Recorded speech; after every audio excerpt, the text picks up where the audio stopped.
जय हिंद दोस्तों, मैं मनीष झा आप सभी का स्वागत करता हूं आपका अपना YouTube channel Jha exam page पर।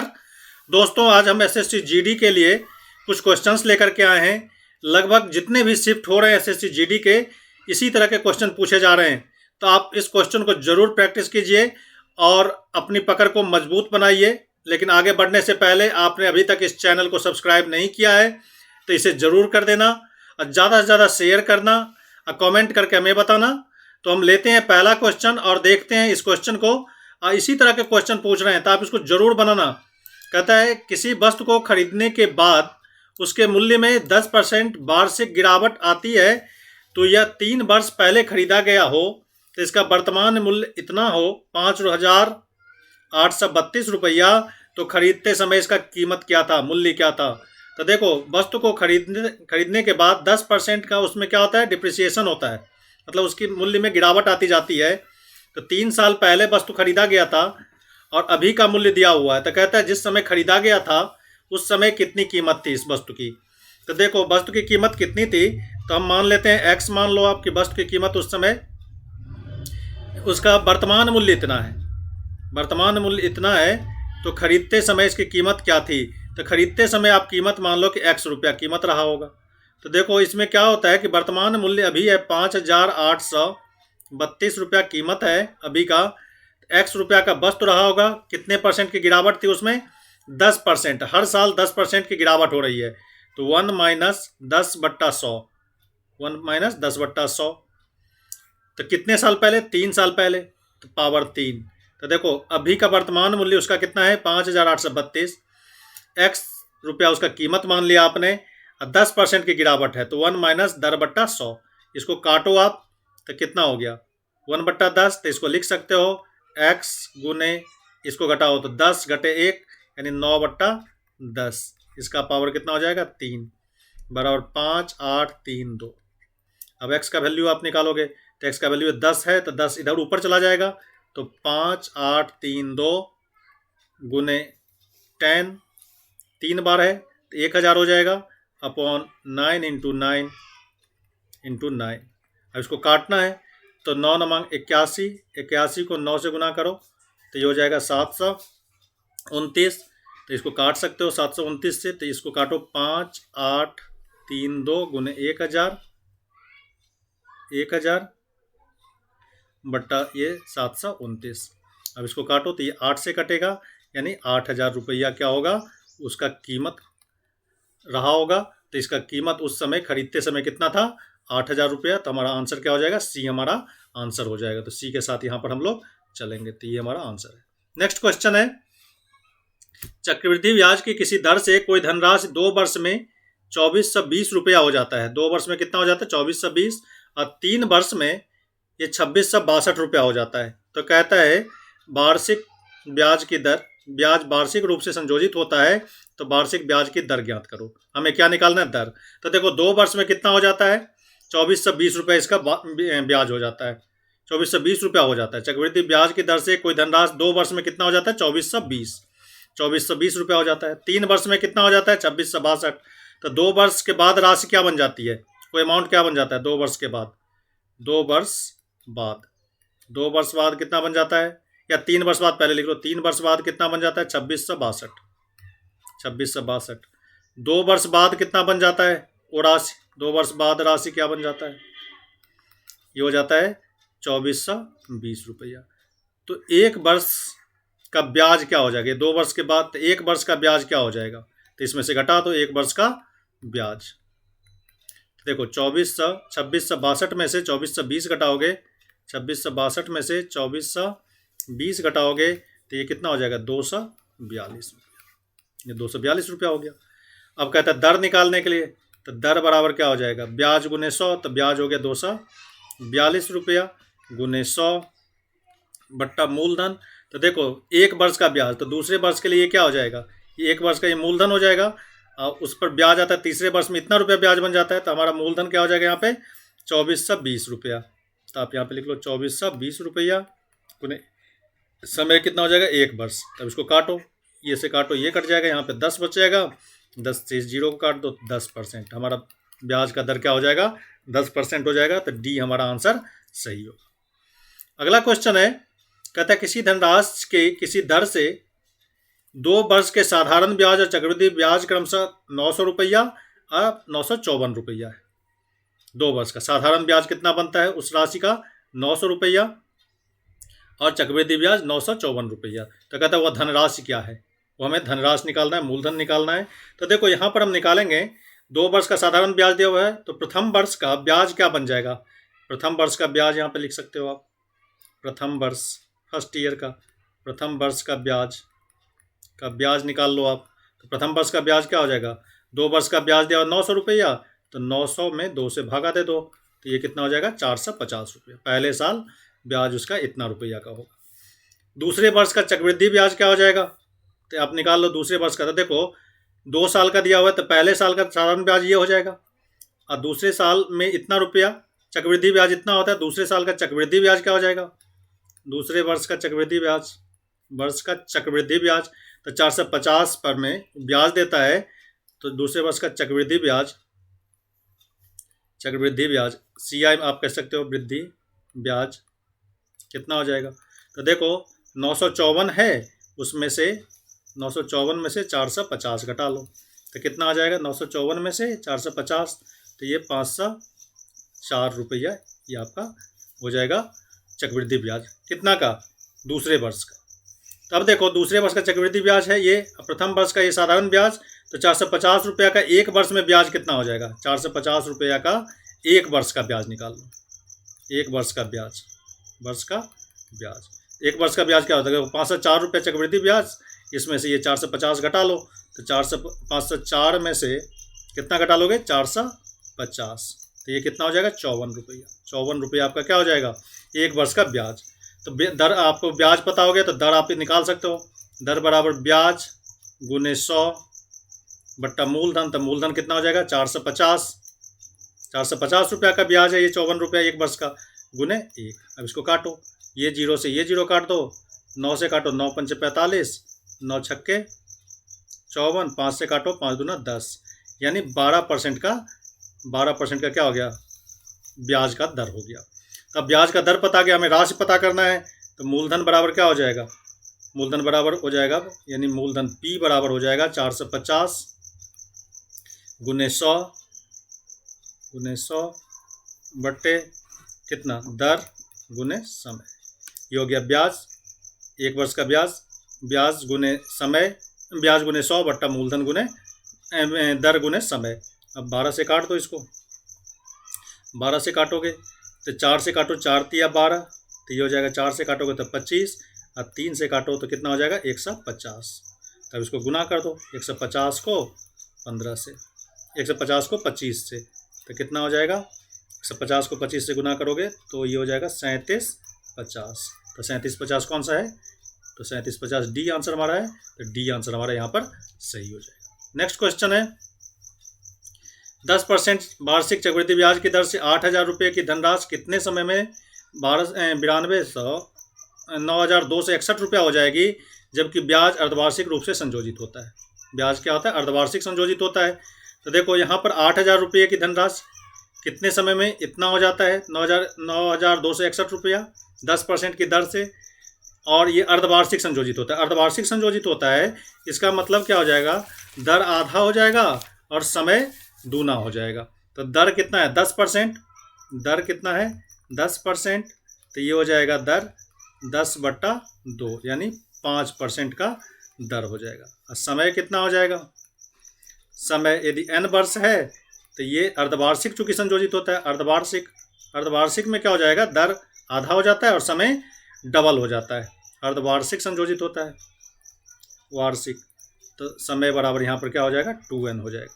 तो देखो अमाउंट बराबर A बराबर क्या होता है फॉर्मूला है, A बराबर P × 1 + R/100 to the power n, यही फॉर्मूला होता है मिश्रण निकालने का। तो अमाउंट यहाँ पर कितना हो जाएगा 9261, अब P कितना दिया 8,000 × 1 प्लस दर कितना हो जाएगा 5/100 का पावर, यहाँ पर n की जगह क्या लेंगे 2n, क्योंकि ये अर्धवार्षिक संयोजित ब्याज अर्धवार्षिक संयोजित होता है। तो n वर्ष यदि होगा तो ये कितना हो जाएगा 2n। अब इसको सॉल्व करो तो ये हो जाएगा 9261/8,000 बराबर कितना हो जाएगा, ये 5 से काटो तो ये हो जाएगा 20, तो 20 एक 21 बट्टा 20 का पावर 2 है। अब इसको कर सकते हो, तो ये क्या, इसको लिख सकते हो आप, ये देखो 20 का पावर 3 है, 20 को 3 बार गुना करोगे तो 8000 आएगा। तो ये हो जाएगा ऊपर वाला, ये 21 का क्यूब है, तो 21 बट्टा 20 का पावर 3 बराबर 21 बट्टा 20 का पावर 2 है। अब देखो बेस सेम है तो पावर क्या हो जाएगा, सेम हो जाएगा। यहाँ पे 3 है तो 2n बराबर क्या हो जाएगा, 3 हो जाएगा। तो n बराबर कितना हो जाएगा, 3/2, यानी हमारा समय कितना हो गया, 3/2 वर्ष, यानी 1 इंटीजर 1/2 वर्ष। हमारा आंसर क्या हो जाएगा, बी आंसर हमारा यहाँ पर सही हो जाएगा। तो बी के साथ यहाँ पर चलेंगे। नेक्स्ट क्वेश्चन है, एक रेलगाड़ी 110 मीटर लंबे किसी प्लेटफॉर्म को 40 सेकंड में पार कर जाती है। ये कोई रेलगाड़ी है, एक प्लेटफॉर्म जो कि 110 मीटर लंबा है, 110 मीटर लंबा है, इसको कितने समय पार कर जाती है, 40 सेकंड में। तो इसी प्लेटफॉर्म पर खड़े एक लड़के को 30 सेकंड में पार कर जाती है। इसी प्लेटफॉर्म पे कोई लड़का खड़ा है तो इसको 30 सेकंड में पार कर जाती है गाड़ी। तो कहते हैं रेलगाड़ी की लंबाई क्या है। तो हमें क्या निकालना है, रेलगाड़ी की लंबाई। तो मान लेते हैं रेलगाड़ी की लंबाई क्या है, रेल की लंबाई आप x मीटर मान लो। तो देखो x मीटर इस रेलगाड़ी की लंबाई है, यदि प्लेटफॉर्म को पार कर रहा है तो कुल दूरी कितना हो जाएगा, 110 मीटर का प्लेटफॉर्म है, उसमें x जोड़ दो, तो ये इतना दूरी हो गया। उसको कितने सेकंड में पार कर जाती है, 40 सेकंड में। तो दूरी में समय से डिवाइड कर दो तो क्या निकलती है, चाल। तो ये चाल हो गया। अब वही रेलगाड़ी जिसकी लंबाई आपने x मीटर मान लिया है, तो x मीटर लंबा ये दूरी हो जाएगा, उस प्लेटफॉर्म पर खड़े एक लड़के को पार करता है कितने समय में, 30 सेकंड में। तो x बट्टा 30 ये भी चाल हो गया। तो दोनों चाल सेम होगा। अब इसको काटो, ये 0 से ये 0 कट गया, तो ये हो गया 11 110 प्लस x को 3 से गुना कर दो आप, तो इधर हो जाएगा 4x, 4 को x से क्रॉस मल्टीप्लिकेशन कर दो, इसको इससे, इसको इससे, तो हो गया 330 प्लस 3x बराबर 4x। तो x बराबर कितना हो जाएगा, इसको इधर लाओगे तो 330 मीटर। तो रेलगाड़ी की लंबाई कितनी हो जाएगी, 330 मीटर। तो हमारा आंसर क्या हो जाएगा, डी हमारा आंसर हो जाएगा। नेक्स्ट क्वेश्चन है, एक रेलगाड़ी एक समान चाल से 122 मीटर लंबे प्लेटफॉर्म को 17 सेकंड में, एक रेलगाड़ी है जिसकी चाल समान है, समान रूप से, मतलब स्थिर चाल है, कांस्टेंट चाल से 122 मीटर लंबे प्लेटफॉर्म को 17 सेकंड में, तो 210 मीटर लंबे पुल को कितने सेकंड में पार कर जाती है, 25 सेकंड में पार करती है। तो रेलगाड़ी की चाल क्या है, रेलगाड़ी की चाल निकालो। तो रेलगाड़ी की चाल निकालने के लिए देखो यहाँ पर समय का अंतर कितना है, यहाँ पर 25 सेकंड में 210 मीटर लंबे पुल को 25 सेकंड में पार करती है, और 122 मीटर लंबे प्लेटफॉर्म को कितने सेकंड में पार करती है, 17 सेकंड में। तो देखो समय का अंतर कितना हो जाएगा, समय का अंतर कितना हो जाएगा, तब 25 में से 17 घटा लो, तब 25 में से 17 घटाओ तो कितना हो गया, 8 सेकंड। समय का अंतर 8 सेकंड। अब दूरी का अंतर कितना हो जाएगा, देखो पहले 122 मीटर लंबे प्लेटफॉर्म को पार कर रही थी ट्रेन, अब क्या कर रही है, 210 मीटर लंबे पुल को। तो दूरी का अंतर कितना हो जाएगा, दूरी का अंतर तो देखो 210 में से आप कितना घटा लो, 122 घटा लो। तो 122 घटाओ 210 में से, तो ये 8 हो गया, ये 10 में से 2 गया 8, 88 मीटर। अब इस दूरी को किस समय से तय करेगा, इतना समय में। तो चाल बराबर यही रेलगाड़ी की चाल हो जाएगी, तो 88/8 मीटर पर सेकंड। लेकिन हमारे ऑप्शन क्या दिए हुए हैं, किलोमीटर पर आवर में, तो ये मीटर पर सेकंड में हमारा निकला। तो इसको आप क्या करोगे, किलोमीटर पर आवर से बनाने के लिए आप 18/5 से गुना कर दो। 18/5 से गुना करोगे तो इसको सॉल्व करो, 2 से काटो, 8 से काट दो, 8 से कटेगा तो 11, 18 गुना करोगे तो 198/5, डिवाइड करो, तो डिवाइड करोगे तो ये 5 39.6 km पर आवर। तो हमारा आंसर कौन सा हो जाएगा, 39.6 किलोमीटर पर आवर। 8वां हमारा क्या हो जाएगा, इसका डी आंसर हमारा हो जाएगा इस क्वेश्चन का। नेक्स्ट क्वेश्चन है, एक किसान n गायों के झुंड का अपने 4 पुत्रों में इस प्रकार बंटवारा करता है ताकि पहले पुत्र को पूरे झुंड की आधी गाय, दूसरे को पूरे झुंड की 1/4 गाय, तीसरे को पूरे झुंड की 1/5 गाय तथा चौथे को 7 गाय प्राप्त हो। n का मान बताइए। देखिए एक किसान के पास कुछ गाय हैं, अपने 4 पुत्रों में बांटता है, पहले को आधा देता है, कितने गाय हैं, n गाय है। पहले पुत्र को कितना देता है, उसका आधा n/2 देता है। दूसरे को कितना देता है, 1/4 पूरे झुंड का, n का 1/4। तीसरे को कितना देता है, 1/5 यानी n/5। और चौथे को 7 गाय देता है। इसी को सॉल्व करना है, तो इसको सॉल्व करोगे तो देखो इसका एलसीएम ले लो, ये n वाला है तो ये कितना हो जाएगा 20, 2 से करो तो ये हो गया 10n, 4 से करो तो ये हो जाएगा 5n, और 5 से करोगे तो ये 4n प्लस 7 बराबर n। अब इसको सॉल्व कर लो तो n बराबर कितना हो जाएगा, n ये हो गया 10, 4 से किया तो 4 पंचे 20, 5n, तो ये हो गया 10, 5 15, 4 19n, ये 19n बट्टा 20 बराबर 7। तो इसको घटाओगे n/20 बराबर 7, तो n कितना हो गया बराबर 7 × 14 140। किसान के पास कितने गाय थे 140। सी आंसर हमारा यहाँ पर सही होगा, सी के साथ यहाँ पर हम लोग चलेंगे। नेक्स्ट क्वेश्चन है, उस सबसे छोटी संख्या जिसे 900 से गुना करने पर प्राप्त गुणनफल एक पूर्ण घन संख्या बन जाए तो उसके अंकों का योग क्या होगा।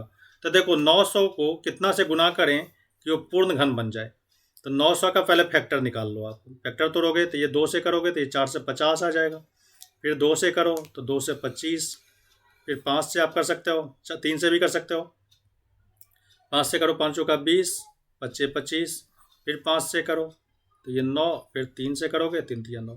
तो देखो इसका फैक्टर कितना आ गया 3 × 3, 5 × 5, 2 × 2। हमें क्या निकालना है क्यूब रूट। तो देखो क्यूब रूट में क्या करते हैं 3 3 में से एक निकालते हैं, तो एक 3 की ज़रूरत है, एक 5 की ज़रूरत है और एक 2 की ज़रूरत है, तभी इसका पेयर बन पाएगा। तो देखो हमें कितने से गुना करना पड़ेगा 3 × 5 × 2 यानी 15 × 2, तो यानी 30 से गुना करना पड़ेगा हमें। यानी 900 को 30 से गुना करेंगे, 30 से गुना करेंगे तो जो संख्या बनेगी वो एक पूर्ण घन संख्या होगी। लेकिन यहाँ पर क्या पूछा जा रहा है उसके अंकों का योग, तो 30 के अंकों का योग क्या हो जाएगा 3 + 0 यानी 3। हमारा आंसर क्या हो जाएगा इसमें 3 सही होगा। कहते हैं 900 को कितना से गुना करें कि वो एक पूर्ण घन बन जाए, तो उस संख्या के अंकों का योग पूछ रहा था।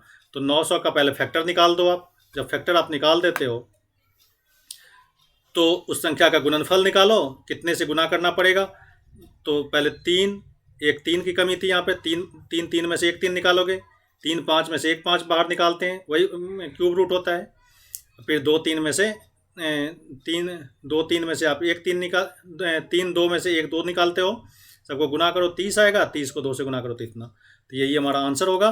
तब 30 के दोनों अंकों का जोड़ कितना हो जाएगा 3 हो जाएगा, तो 3 हमारा आंसर सही होगा। नेक्स्ट क्वेश्चन है, अब कहता है इसको सॉल्व करो। तो इसको सॉल्व करने के लिए बड़े आसान तरीके, देखो नीचे यहाँ पर कितना है 3 डिजिट के बाद पॉइंट है, इसमें भी 3 डिजिट के बाद पॉइंट है। नीचे डिनोमिनेटर में देखो 4 डिजिट के बाद इसमें और 2 डिजिट के बाद इसमें पॉइंट है। देखो 4 + 2 6 डिजिट की ओर, 6 डिजिट के बाद पॉइंट हुआ नीचे, ऊपर भी 3 3 6 डिजिट के बाद इस पॉइंट से पॉइंट को हटा दो, ये पॉइंट से पॉइंट हट गया, ये पॉइंट हट गया, ऊपर कितना बचा यहाँ पर 81, 81 का वर्गमूल कितना हो जाएगा 9। इधर कितना हो गया 484, 484 का वर्गमूल कितना हो गया 22 हो गया। इधर देखो ये 64, 64 का हो गया 8, इधर कितना हो गया 625, तो इसका कितना हो गया 25 हो गया। अब काटो इसको, 4 से काटो, 4 दूना 8, 2 से काटोगे 2 चौका 8, 2 से कटेगा 2 चौका 8, 2 से काटो 11, तो ऊपर हो गया 11×99/100। तो 99/100 कितना होगा 0.99%। तो 0.99% कौन सा है डी, तो डी हमारा आंसर होगा, यही हमारा आंसर होगा। इसको करोगे तो 0.99। तो बस इसको सिंपल करना था, पॉइंट हटा करके आंसर लिखना था। नेक्स्ट क्वेश्चन है, किसी काम को ए बी मिलकर के 10 दिन में, बी तथा सी मिलकर के 15 दिन में, सी तथा ए मिलकर के 20 दिन में पूरा करते हैं, तो बी उस काम को अकेले कितने दिन में पूरा करेंगे। तो देखो इस तरह के क्वेश्चन हमने बहुत सारे वीडियो बना करके डाले हैं, तो आप इसको आप टाइम और वर्क वाले में इसको देख सकते हैं। तो वहाँ पर जाकर के इस वीडियो को ढूंढ करके इसका कंसेप्ट आप जरूर डेवलप करें। लेकिन यहाँ पर देखेंगे कि ए और बी मिलकर कितने दिन में करता है 10 दिन में, तो ए प्लस बी का एक दिन का काम कितना होगा, ए और बी का एक दिन का काम, एक दिन का काम क्या हो जाएगा 1/10। फिर बी और सी का एक दिन का काम कितना होगा, 15 दिन में पूरा काम करता है तो एक दिन में कितना करेगा 1/15। सी और ए का एक दिन का काम, सी और ए का एक दिन का काम कितना होगा 1/20। तो ये तीनों को क्या कर देंगे जोड़ देंगे, तो यहाँ पर क्या हो जाएगा ए प्लस बी, ए और ए 2 बार ए हो गया, 2 बार बी 2 बार सी, तो ये हो जाएगा 2 × ए प्लस बी प्लस सी। इसको जोड़ो आप 1/10, 1/15, 1/20, इस तीनों को जोड़ोगे आप तो कितना हो जाएगा, 20, 15 और 10 का एलसीएम लोगे तो 60 हो गया। 10 से भागा दोगे तो ये 6, 15 से करोगे 4, 20 से करोगे 3, 10 4 13, 6 4 10, 3 13 बट्टा कितना आ गया 60। ये हमारा ये हो गया तीनों का सम। a प्लस बी प्लस सी कितना हो गया, ये 2 से डिवाइड हो जाएगा, 13 बट्टा 120। तो ये तीनों का काम। इसमें से यदि आप c प्लस a का काम घटा देते हो तो क्या निकलेगा, b का एक दिन का काम निकलेगा। तो इसमें से c का काम क्या हो जाएगा, 13 बट्टा 120 में से क्या घटा दोगे, c प्लस a का काम घटा दो, तो ये 1 बट्टा 20 घटा दो, तो इसमें से 1 बट्टा 20 घटाओगे तो 120 एलसीएम, तो ये हो जाएगा 13, अब 20 से भागा तो 6, तो ये हो गया 7 बट्टा 120। 7 बट्टा 120 ये किसका काम हुआ, सी का, एक दिन का। तो पूरा काम कितना दिन में करेगा सी, ये किसका काम हुआ, बी का, नॉट सी का। ये बी का काम हुआ, यहाँ पर बी का काम निकलेगा, क्योंकि सी और ए का घटाया आपने तो बी का काम निकलेगा। तो बी का काम, पूरा काम कितने दिन में करेगा, तो ये हो जाएगा 120 बट्टा 7, 120 बट्टा 7, इसमें भागा दो, 17 पचे 85, 17 छके 102, 17 सत्ते 119, तो 17.1/7 दिन में। हमारा आंसर कौन सा होगा, 17.1/7 कौन सा है, तो ये हमारा आंसर सही है, डी आंसर हमारा यहाँ पर सही होगा। नेक्स्ट क्वेश्चन है, कहते हैं रामलाल ने 12,500 रुपया में एक कंप्यूटर खरीदा और परिवहन पर 300 रुपया और इंस्टॉलेशन पे 800 रुपया खर्चा कर दिया। तो सीपी कितना हो जाएगा उसका, देखो 1250 का तो 12,500 का तो खरीदा, 300 रुपया उसने क्या किया, परिवहन पे खर्चा किया, तो 300 इसमें जोड़ दो आप, और फिर 800 रुपया क्या हो गया, उसके इंस्टॉलेशन चार्ज, उसके लगाने पर इतने खर्च। तो टोटल सीपी कितना हो गया इसका, 0 0, 5 3 8 8 16, 6 1 1, ये 3, ये 1, 13,600 रुपया उसका क्या हो गया, सीपी हो गया। तो कहता है उसको बेच देता है कितना पे, 15% पे, तो उसका विक्रय मूल्य क्या होगा, तो एसपी बराबर क्या हो जाएगा, 13,600 गुने 15%, तो 15% प्रॉफिट पे बेचता है तो क्या हो जाएगा 115 बट्टा 100, यानी 15% प्रॉफिट पे बेचेगा, 100 जोड़ 100 सीपी, तो 100 में क्या करते हो 15 जोड़ देते हो तो 115% हो गया। इसका निकालो, 2 0 से 2 0 काट दो, तो ये हो गया 136 गुने 115। तो इसको यदि आप गुना करते हो 136 को 115 से, तो आ जाएगा 15,640, 15,640 रुपया। लेकिन इसमें 15,640 कहीं पर है नहीं, ये 15,460 है, ये 14,560 है। हमारा आंसर क्या हो जाएगा, इनमें से कोई नहीं। तो डी आंसर हमारे यहाँ पर सही होगा, तो डी के साथ यहाँ पर चले। नेक्स्ट क्वेश्चन है, 3 लड़कियां एक वृत्ताकार ट्रैक के गिर्द एक साथ दौड़ना शुरू करती है। एक वृत्ताकार ट्रैक है, इस पर 3 लड़कियां दौड़ती है अपने अलग अलग चाल से। एक को पूरा राउंड कंप्लीट करने में 24 सेकंड लगता है, दूसरे को 36 सेकंड, तीसरे को 48 सेकंड। तो कहता है तीनों एक साथ कितने समय बाद एक साथ मिलेंगे। एक साथ दौड़ना शुरू करता है, तीनों अलग अलग समय में इसका चक्कर लगाता है, तो कहता है ऐसे दौड़ते रहे तो कितने समय के बाद तीनों एक साथ हो जाएंगे। तो हम क्या करेंगे, ऐसे सवाल कोई भी हो तो आप क्या करना, उसका एलसीएम निकालना है। 24, 36 और 48 का आप क्या करोगे, एलसीएम निकालोगे। तो इसका एलसीएम निकालोगे, तो मैं निकाल देता हूँ यहाँ पर, लेकिन आप खुद निकालना है। इसको 2 से करोगे तो ये हो जाएगा 12, इसको करोगे तो ये हो जाएगा 18, इसको करोगे तो ये हो जाएगा 24। फिर इसको 2 से करो, 2 से करोगे तो ये हो जाएगा 6, ये हो गया 9, 2 से करोगे ये तो 12। फिर इसको 3 से कर सकते हो या 2 से भी कर लो आप, 3 से कर लो, 3 से कर देते हैं, 3 दूना 6, 3 तिया 9, 3 चौका 12, एक बार 2 से कर लो आप, 1 3 4, अब गुना करो, 3 दूना 6, 6 दूना 12, 12 तिया 36, 36 चौका आप निकालोगे तो 144। इतना सेकंड के बाद दोनों एक साथ मिलेंगे। अब ये इतना सेकंड हो गया, तो इसमें से आंसर ढूंढना है आपको। 60 दूना 120, तो 2 मिनट कितने सेकंड, 24 सेकंड। तो 2 मिनट 24 सेकंड के बाद ये फिर एक साथ मिल जाएंगे, तो बी आंसर यहाँ पर सही हो जाएगा, तो बी के साथ चलेंगे। नेक्स्ट क्वेश्चन है, तो ये सारे क्वेश्चन प्रैक्टिस करना है आपको। इसी तरह के क्वेश्चन, इसी लेवल के क्वेश्चन पूछे जा रहे हैं, तो इसको जरूर बना के जाना आप। तो यहाँ पर कहता है 25 कुर्सियों का क्रय मूल्य 30 कुर्सियों के विक्रय मूल्य के बराबर है। तो इस तरह के बहुत सारे क्वेश्चन हमने वीडियो बना बना के डाला है, तो आप प्रॉफिट लॉस का क्वेश्चन ढूंढ के, उसका वीडियो ढूंढ के आप जरूर देखना। और हमने पीडीएफ भी दे रखा है, तो आप वहाँ से पीडीएफ हमारा देख सकते हैं टेलीग्राम ग्रुप से जुड़ के। तो यहाँ से भी आपको इस तरह के क्वेश्चन मिल जाएंगे। तो यहाँ पर कहता है 25 कुर्सियों का क्रय मूल्य, तो 25 कुर्सी का CP कितना हो गया, 30 कुर्सी के SP के बराबर है। देखो 25 कुर्सी जितना में खरीदता है उतना में 30 कुर्सी बेचता है। तो कहता है हानि परसेंट ज्ञात करो। तो 25 कुर्सी है तो CP बट्टा SP बराबर क्या हो जाएगा, तो यहाँ पे 30/25 क्रॉस करेंगे तो यही इक्वेशन बनेगा। तो अब देखो 5 से काटो, 25 5 छक्के 30, तो CP 6 हो गया और SP कितना हो गया 5। तो क्या हो जाएगा, खरीदा ज़्यादा में बेचा कम में, तो 1 यूनिट का क्या हो जाएगा, लॉस हो जाएगा। तो लॉस परसेंट आपको निकालना है। तो लॉस परसेंट बराबर लॉस, तो लॉस हो गया 1/CP, CP 6 × 100। अब काटो इसको, 2 से 2 तिया 6, ये हो गया 50, यानी 50/3 16.2/3% है इसमें। तो हमारा आंसर क्या हो जाएगा, डी ये पहला आंसर होगा 16.2/3। जिसको मिटा दो, इसमें लग गया था चिन्ह, ये 16.2/3%। तो हमारा आंसर क्या हो जाएगा, 16.2/3। नेक्स्ट क्वेश्चन है 50% का दशमलव भिन्न में मान होगा। देखो ये परसेंटेज में दिया हुआ है। परसेंटेज वाले में 3 तरह से लिखते हैं, या तो परसेंटेज के फॉर्म में लिखते हैं, या उसको फ्रैक्शन के फॉर्म में लिख सकते हैं, या फिर डेसिमल के फॉर्म में।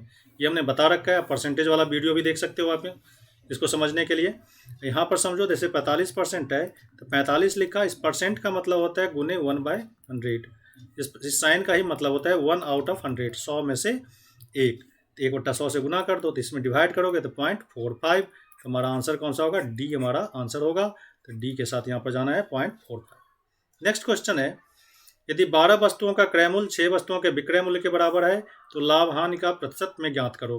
तो अभी ये क्वेश्चन ये बनाया है। तो 12 का CP बराबर 6 के SP।